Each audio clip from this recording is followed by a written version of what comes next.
Ok? Sejam bem-vindos ao nosso estudo bíblico semanal. Através aqui do nosso canal, Palavra e Essência. Se você não é inscrito no canal ainda, por favor, se inscreva, né, e acione o sininho para que você receba a notificação dos vídeos que nós postamos aqui. Nesse nosso estudo bíblico semanal, estamos estudando o Evangelho segundo João.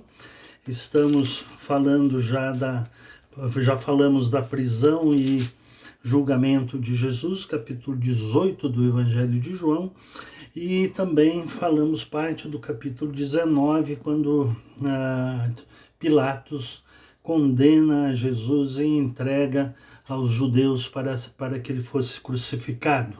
Hoje vamos ler e já vamos comentar na medida que vamos lendo no capítulo 19, a partir do versículo 17, que é a crucificação de Jesus. Capítulo 19, versículo 17, diz assim: Levaram então Jesus, os judeus com os soldados romanos, levaram Jesus. E ele, carregando a própria cruz, saiu para o lugar chamado Caveira, que em hebraico se chama Gólgota. Este local ficava no lado oposto do Jardim Getsêmani de Jerusalém e era um local público onde passavam muitas pessoas. E diz essa versão aqui, esse evangelista João diz que Jesus carregando a própria cruz. Mateus faz menção, Marcos e Lucas também, de que num determinado ponto eles encontraram Simão Cirineu, que estava voltando do campo, e os soldados o obrigaram a carregar a cruz de Jesus. João menciona que Jesus carregava a própria cruz. Dá a entender, pelo contexto dos outros evangelistas, que Jesus carregava a própria cruz, sim, e de uma determinada distância em diante, de um determinado ponto em diante, então Simão, o Cirineu, foi obrigado a ajudar Jesus a carregar a cruz. Esse é o fato. Ali o crucificaram no Gólgota, juntamente com outros dois homens, um de cada lado dele. Lucas 23 vai mencionar esses dois homens, 23, 39, que diz assim: Então um dos criminosos crucificados blasfemava dele, dizendo: Tu não és o Cristo? Salva a ti mesmo e a nós. Mas o outro, repreendendo-o, disse: Não temes a Deus, nem sofrendo a mesma condenação? Nós, na verdade, estamos recebendo com justiça o que os nossos atos merecem, mas este homem não fez mal algum. Então ele disse: Jesus, lembra-te de mim quando entrares no teu reino. E Jesus lhes respondeu: Em verdade te digo que hoje estarás comigo no paraíso. Então um desses homens condenados, era temente a Deus e repreendeu aquele que estava condenando Jesus também, embora crucificado na mesma pena de morte. E Jesus então leva em conta o temor que aquele homem que estava sendo crucificado tinha por Jesus Cristo, a fé que ele tinha em Jesus Cristo, e depois do pedido dele, podemos dizer, da oração dele, Jesus disse que hoje mesmo ele estaria com ele no paraíso. Pilatos ordenou também que se colocasse um letreiro sobre a cruz com esta inscrição: Jesus Nazareno, o Rei dos Judeus. Muitos judeus leram a inscrição porque o lugar onde Jesus foi crucificado ficava próximo da cidade. A inscrição estava em hebraico, latim e grego. A inscrição dizia: Jesus Nazareno, o Rei dos Judeus, que teoricamente foi por isso que Pilatos o condenou.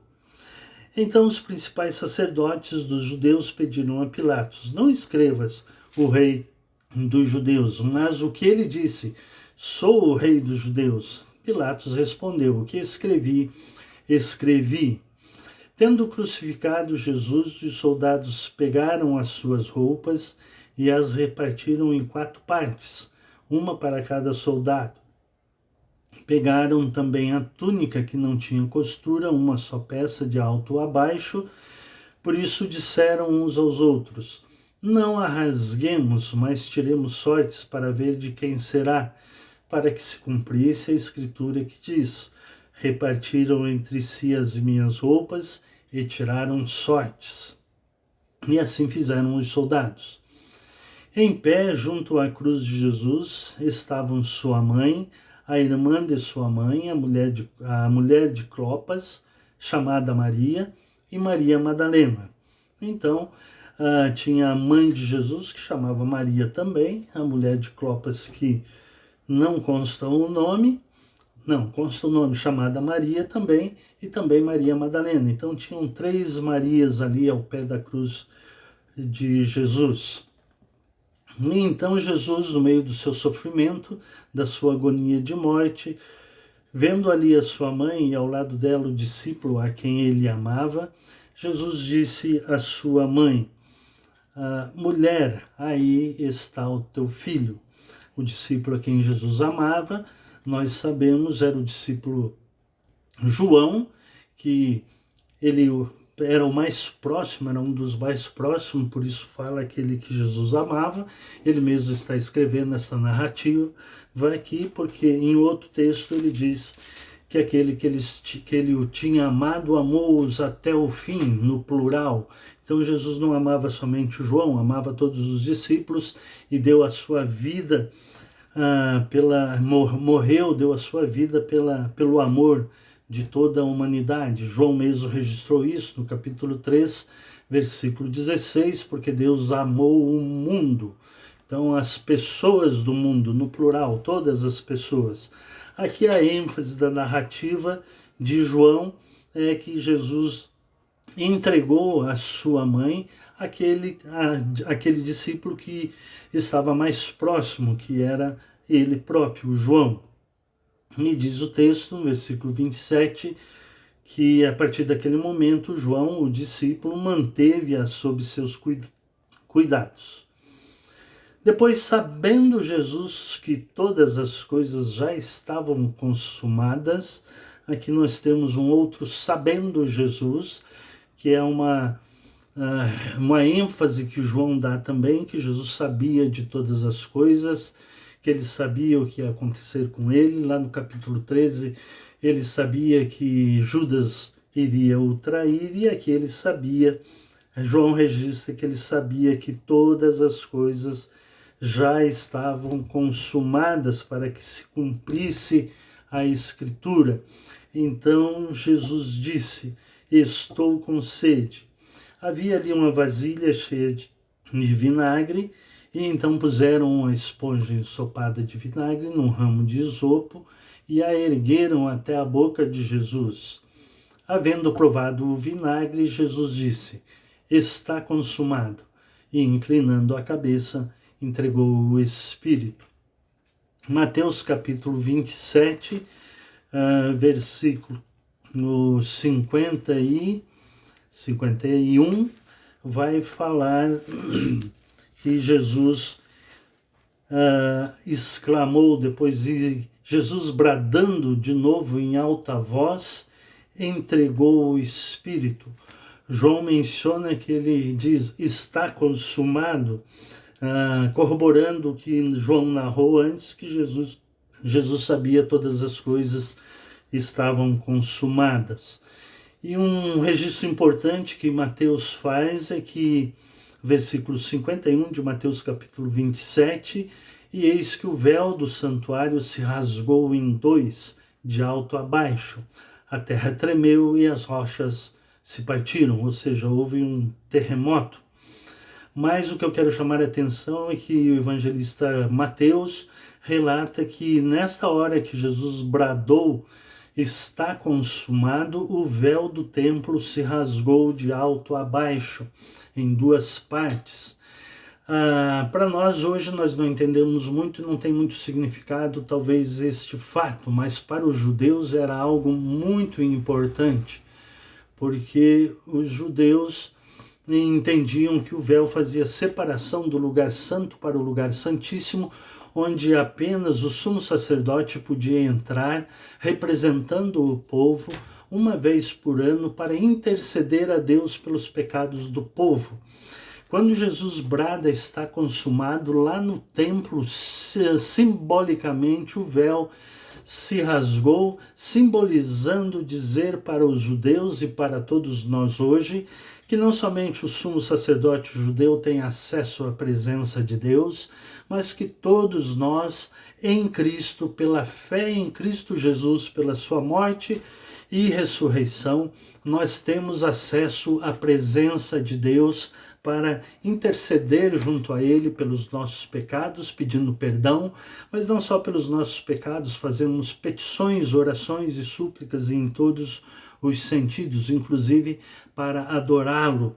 Então, para os judeus isso era muito significativo, que quando Jesus brada está consumado, o véu se rasga, dando acesso a todos à presença de Deus. Para os judeus isso era muito significativo, e para nós instalava-se a nova aliança, iniciava-se a nova aliança, o novo testamento do meu sangue, conforme Jesus já tinha dito, o sangue da nova aliança.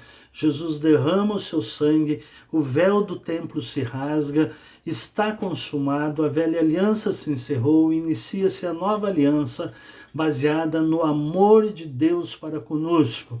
Jesus entregando-se a si mesmo para morrer pelos nossos pecados e assim nos dando acesso à presença de Deus pela fé nele. E então, continuando, o versículo 31 diz que era o dia da preparação, e para que os corpos não ficassem... Preparação de quê? Preparação da festa da Páscoa dos judeus. E os judeus não trabalhavam, não faziam nenhuma atividade no sábado, e então, além do mais, era o dia da preparação, era sexta-feira, o que nós chamamos de Sexta-feira Santa ou Sexta-feira da Paixão, e eles estavam preparando a festa da Páscoa para que no sábado então comemorassem. E não ficassem na cruz, era o dia da preparação, e para que os corpos não ficassem na cruz no dia de sábado, pois aquele sábado era especial, era o sábado de Páscoa, os judeus pediram a Pilatos que fossem quebradas as pernas dos crucificados e que eles fossem retirados dali. Então os soldados foram e quebraram as pernas ao primeiro e ao outro que com ele fora crucificado. Mas chegando a Jesus, vendo que já estava morto, não lhe quebraram as pernas. Esse era um costume dos soldados romanos de quebrar as pernas dos condenados à crucificação, apressando assim algum tipo de dano físico maior e apressando a morte do criminoso. E eles fizeram isso com os dois criminosos que foram crucificados junto com Jesus Cristo, mas diz o texto que chegando a Jesus, vendo que estava morto, não lhe quebraram as pernas, para se cumprir o que diz a Escritura, conforme diz o outro evangelista, que nenhum dos seus ossos foram quebrados. Contudo, um dos soldados perfurou-lhe o lado com uma lança, e logo saíram sangue e água, dando certeza, assim, para os soldados que Jesus estava morto. E o versículo 35 é muito significativo, porque é João narrando, João está presente, e ele recebe a mãe de Jesus, como eu já disse, a narrativa consta. E o versículo 35 diz, e aquele que viu isso é quem dá testemunho. Aquele quem? Aquele que está escrevendo o Evangelho de João, ou seja, o próprio João. Aquele que viu isso é quem dá testemunho, e o seu testemunho é verdadeiro. Ele sabe que diz a verdade, para que também possais crer. Esse é o objetivo do evangelista João, ao escrever toda a narrativa da história do ministério de Jesus, que no capítulo 20, versículo 31, ele vai repetir e vai dizer assim, estes, porém, foram registrados, estes o quê? Os sinais que Jesus fez, as narrativas que João escreveu a respeito da morte e ressurreição de Jesus, eu estou usando a palavra narrativa aqui no sentido de narrar fatos, e não como tem sido usada ultimamente como para narrar uma mentira. Mas João está dizendo aqui, esses porém foram registrados para que possais crer. A vida e os milagres de Jesus, os sinais que Jesus fazia, a sua morte e ressurreição, foram registrados para que possais crer que Jesus é o Cristo, o Filho de Deus, e para que, crendo, tenhais vida em seu nome. Aqui no versículo 35 ele dá ênfase nisso. Aquele que viu isso é quem dá testemunho. E o seu testemunho é verdadeiro. E ele sabe que diz a verdade para que também possais crer. Estes, porém, foram escritos para que possais crer. Então, todo o Evangelho foi escrito para despertar a nossa fé em Jesus Cristo e nós possamos crer que Jesus é o Cristo, Filho de Deus, que morreu na cruz pelos nossos pecados. Versículo 36, indo adiante. Por isso aconteceu para que se cumprisse a Escritura, nenhum dos seus ossos será quebrado. Também diz a Escritura em outro lugar, olharão para aquele a quem transpassaram com a lança, e não quebraram os ossos de Jesus. E então, a partir do versículo 38, João narra o sepultamento de Jesus. Passadas essas coisas, José de Arimateia, que era discípulo de Jesus e um homem rico, provavelmente também membro do Sinédrio, embora em segredo, era discípulo de Jesus, embora em segredo por medo dos judeus. Então, provavelmente ele também era membro do Sinédrio, estava lá na condenação, no julgamento e condenação de Jesus, mas diz o texto aqui que ele era discípulo de Jesus e que ele era discípulo de Jesus, embora em segredo por medo dos judeus. Pediu a Pilatos que lhe permitisse levar o corpo de Jesus. E Pilatos permitiu. Então ele foi e o levou para sepultar. E Nicodemos, que também era membro do Sinédrio, que era um mestre da lei, Nicodemos, que havia se encontrado com Jesus de noite, esse fato está narrado no capítulo 3 do Evangelho, Nicodemos acompanhou, levando cerca de 100 libras de uma mistura de mirra e aloés. 100 libras aqui é literalmente 100 litras, ou seja, cerca de 35 quilos, mais ou menos, né, de mirra e aloés, os perfumes que eram usados nas cerimônias de sepultamento pelos judeus. No lugar onde no versículo 40 primeiro, tomaram, pois, o corpo de Jesus e o envolveram em panos de linho com as especiarias, mirra e aloés, e provavelmente outros perfumes, como os judeus costumavam fazer em preparação para o sepultamento. Ou seja, o corpo de Jesus, antes de ser sepultado, foi preparado por esses homens ricos e membros da alta classe. No lugar onde Jesus foi crucificado havia um jardim, era próximo ali. E ali estava um sepulcro novo, no qual ninguém havia sido colocado. Os sepulcros eram feitos em cavernas e normalmente era designado um lugar de cavernas para que fosse usado como cemitério. E aqui diz que tinha um sepulcro ali novo, que nunca tinha sido usado.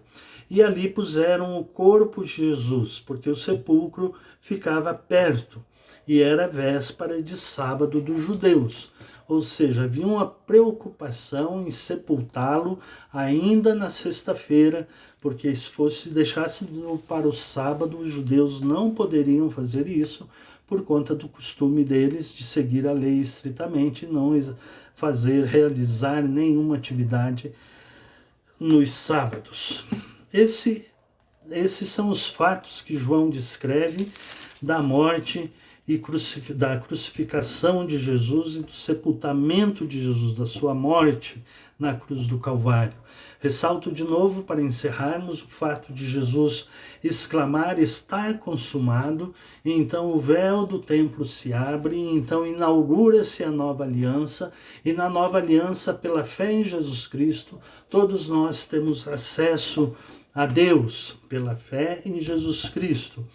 E também destaco o versículo 35, que João escreveu, que ele dá testemunho, ele estava presente, ele escreveu aquilo que ele viu. Aliás, ele vai dizer isso em 1 João, na sua carta, quando ele já está idoso. Deixa eu procurar aqui, lembrei agora.